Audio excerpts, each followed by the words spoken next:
1982ஆம் ஆண்டு மே மாதம் 10ஆம் தேதி திண்டுக்கல் மாவட்டத்தில் உள்ள பழனி தாலுகாவில் ஆயக்குடி என்னும் கிராமத்தில் பூர்வீக இந்து பூசாரி குடும்பத்தில் பிறந்தவர் சாமுவேல் ராஜா அவர்கள். தனது 8 வயதில் உடன்பிறந்த சகோதரி எந்தவித குறைபாடுமின்றி திடீரென்று ஒரே நாள் இரவில் மரித்து போய்விட்டார்.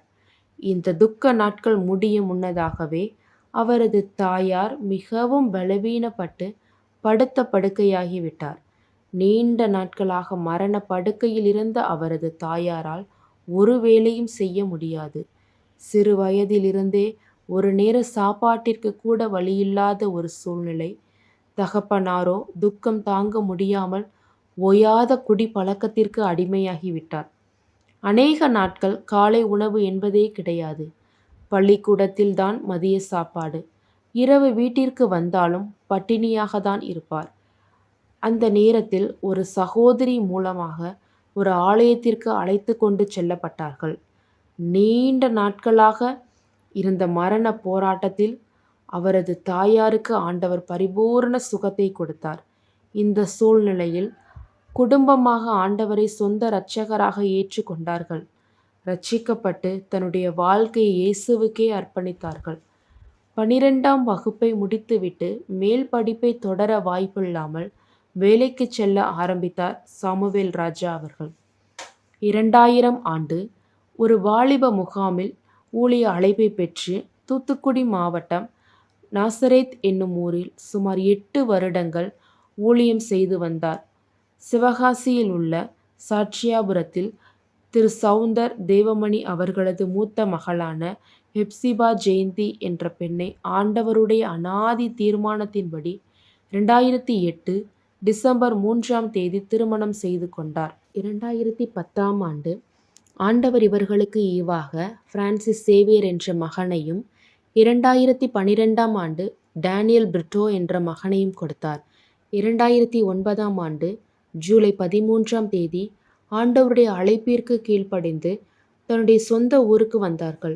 2009ஆம் ஆண்டு முதல் 2013ஆம் ஆண்டு வரை ஜெப யாத்திரை, கிராம ஊழியம், சுவிசேஷ ஊழியம் போன்ற ஊழியங்களை தனது ஊழிய நண்பர்களுடன் சேர்ந்து தமிழ்நாட்டின் பல பகுதிகளிலும் வட இந்தியாவிலும் செய்து வந்தார். இவர்களது ஊழிய நண்பர்களான pastor Joseph Rajkumar, pastor A S Yovan, pastor Sherin, brother Winston, pastor Samuel Raja இவர்கள் 5 பேரும் குழுவாக இணைந்து பல்வேறு பகுதியில் ஊழியம் செய்து வந்தார்கள். 4-5 முறைக்கு மேல் கன்னியாகுமரி முதல் காஷ்மீர் வரை இந்தியாவின் அனைத்து மாநிலங்களிலும் ஜெப யாத்திரை, கிராம ஊழியம், சுவிசேஷ ஊழியம் செய்தார்கள். தமிழ்நாடு முழுவதும் ஒவ்வொரு கிராமமாக சென்று ஆண்டவரின் அன்பை சொல்லி வந்தார்கள். அந்த நாட்களில் பொருளாதாரத்தில் மிகவும் பின்தங்கிய நிலைமை, ஒரு நேர சாப்பாட்டு கூட வழியில்லாத ஒரு சூழ்நிலையிலும் எந்தவித எதிர்பார்ப்பும் இல்லாமல் மனரம்யமாக ஊழியம் செய்து வந்தார் சாமுவேல் ராஜா அவர்கள். பவுல் சொன்னது போல எந்த நிலைமையிலும் மனரம்யமாக வாழ கற்றுக்கொண்டார். பிள்ளைகளை வளர்ப்பதில் மிகவும் சிரமப்பட்டு பிள்ளைகளுக்கு ஒரு பிஸ்கட் பாக்கெட் வாங்கி கொடுக்க முடியாத ஒரு நிலைமையிலும் அழைத்த அழைப்பில் உறுதியாய் நின்று கர்த்தருக்காக எதை இழக்க ஆயத்தமாகி விசுவாசத்தோடு ஊழியத்தை குடும்பமாக செய்து வந்தார்கள். முழங்காலில் நின்று அவருடைய முழங்கால்கள் இரண்டும் காப்பு காய்ச்சது போல் இருக்கும். அநேக பைபிள்கள் தேவ சமூகத்தில் அமர்ந்து கண்ணீரால் நனைந்தும் போயிருக்கும்.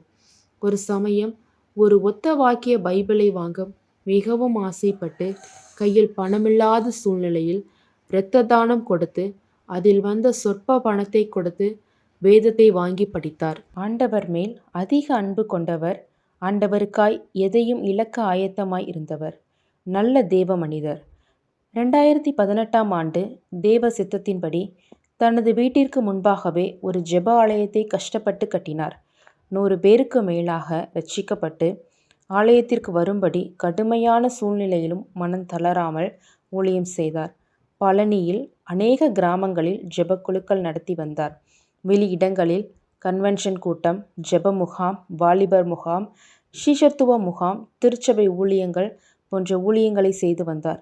2018ஆம் ஆண்டு ஏப்ரல் 4ஆம் தேதி திருச்சபையை பிரதிஷ்டை செய்து திருச்சபை போதகராக அபிஷேகம் பெற்று ஊழியம் செய்து வந்தார். அநேக அற்புத அடையாளங்கள் இவர் மூலமாக திருச்சபைக்குள்ளும் வெளி இடங்களிலும் ஆண்டவர் இவரை கொண்டு செய்து வந்தார்.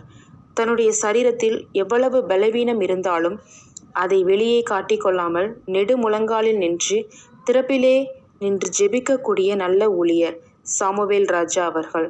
கிராமங்களை குறித்து அதிக பாரம் கொண்டவர். இவர் ஜெபம் நடத்தினால் ஜெபத்தில் அல்லாதவர்களே கிடையாது. எல்லாரையும் பாரத்துடனும் கண்ணீரோடும் ஜெபிக்க வைப்பார். அநேகர் இவர் நிமித்தமாக ஜெபத்தில் ஊன்று கட்டப்பட்டு இருக்கிறார்கள். எத்தனை இழப்புகள், ஏமாற்றங்கள், வெறுமைகள், இல்லாமைகள் இவைகள் மத்தியிலும் ஜெபத்தில் உறுதியாய் விசுவாசத்தில் நின்றவர். குடும்பத்திலும் ஊழியத்திலும் அவர்கள் காட்டிய அன்பு, அக்கறை, அவர் காட்டின பாதையில் தொடர்ந்து விசுவாசத்தில் உறுதியாய் ஓட கர்த்தர் இன்று வரை கிருபை செய்து கொண்டிருக்கிறார். இனிமேலும் செய்வார். 2021ஆம் ஆண்டு மே மாதம் கடுமையான கொரோனா வைரஸால் பாதிக்கப்பட்டு மரணத்தின் விளிம்பில் சென்று வந்தார். கொரோனா வைரஸில் இருந்து சுகம் பெற்று மீண்டும் 2 மாதங்கள் கழித்து கரும்பூஞ்சையால் பாதிக்கப்பட்டார்.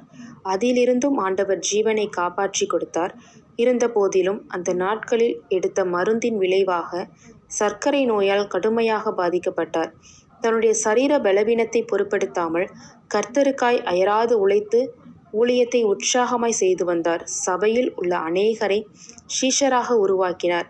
அவர் எங்கு சென்றாலும் ஆண்டவருடைய அன்பை பற்றி ஏதாவது ஒரு விதத்தில் சொல்லிக்கொண்டே இருப்பார். ஆண்டவருக்காக மிகவும் வைராக்கியமான ஒரு நல்ல ஊழியர். யாரிடமும் கோபப்பட மாட்டார். எந்த ஒரு பிரச்சனையையும் சிரித்த முகத்துடன் கையாளுவார். எந்த ஒரு வேத கல்லூரியிலும் படிக்கவில்லை. ஆண்டவருடைய சமூகத்தில் அமர்ந்து ஆண்டவருடைய வார்த்தையை ஆழமாய் தியானித்து ஜனங்களுக்கு எளிதில் புரியும்படி போதிப்பார். ரட்சிக்கப்பட்ட ஆரம்ப நாளில் இருந்து தன்னுடைய மரண நாட்கள் வரை விசுவாசத்தில் உறுதியாய் நின்று அநேகருக்கு சாட்சியாய் வாழ்ந்தார். 2025ஆம் ஆண்டு டிசம்பர் 13ஆம் தேதி யாரும் எதிர்பார்க்காத நேரத்தில் இதய நோயால் பாதிக்கப்பட்டு மருத்துவமனையில் தீவிர சிகிச்சை பிரிவில் அனுமதிக்கப்பட்டார். அன்று இரவே மருத்துவமனையில் கர்த்தருக்குள் நித்திரை அடைந்தார். மறுமையில் அவரை காண்போம் என்ற நம்பிக்கையில் அவர் விட்டு சென்ற மனைவி, தாய் தகப்பன், மகன்கள், உறவுகள், சபை மக்கள் அனைவரும் கர்த்தருக்காய் வைராக்கியமாய் ஓடிக்கொண்டிருக்கிறார்கள். தொடர்ந்து அவர்களுக்காக ஜெபித்து கொள்ளுங்கள். சுமார் 25 வருடங்கள் ஊழிய பாதையில் நல்ல போராட்டத்தை போராடி ஓட்டத்தை முடித்து நித்திய ஜீவனை காத்து கொண்டவர் பாஸ்டர் சாமுவேல் ராஜா அவர்கள்.